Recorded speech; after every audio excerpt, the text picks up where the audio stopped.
مقلد مباش. به نام خداوند بخشاینده مهربان. مقلد مباش. به کسی تقلید مکن که عذاب علیمی دائمی است. برخی کوشش میکنند که آواز خویش را به کسی مانند کنند. حرکت خود را به حرکت کسی مانند کردنی میشوند. سعی میکنند که مثل نفر واضح سخن حرف بزنند. مانند زاغی که راهروی و خوانش کبک را هوس کرده، از پی تقلید سکنات و حرکت کبک شده آواز و حرکت خود را گم کرده است.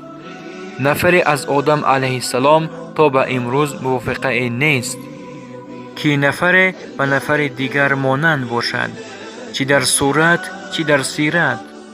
تو نفری هستی که خداوند در گذشته چون تو نآفریده، بعد تو نیز کسی مانند تو نمی آید. تو کاملا دیگر هستی در نزد خداوند. جایگاه و مقام خاص خود را داراستی. نه عمرو و زید و نه به حسن و حسین مانندی نداری. پس خود را در گرداب تشبیه و تقلید غرق مساز. پس قدم زن به شیوه خود، سخن بگو به لهجه خویش.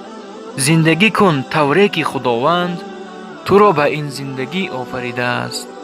آنچه که الله به تو داده است، دگرگون کردن آن در دست تو نیست.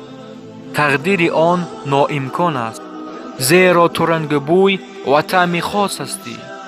قیمت سیب در بازار هیچگاه با نرخگذاری با دیرینگ قدر نمی شود، زیرا در بازار همه میوجات رنگ و بوی و حتی نرخ خویش را دارند که یکسان نیستند.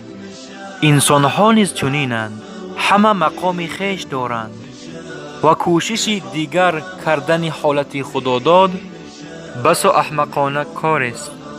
پس گوناگون بودن ما در رنگ پوست و خلق و اطوار و نژاد درک از قدرت پروردگار بزرگ و آیت‌های کریمه اوست که وی را انکار نشاید. آخر موضوع آمدیم. با شما خداحافظی میکنم. در امان الله باشد. السلام علیکم و رحمت الله و برکاته.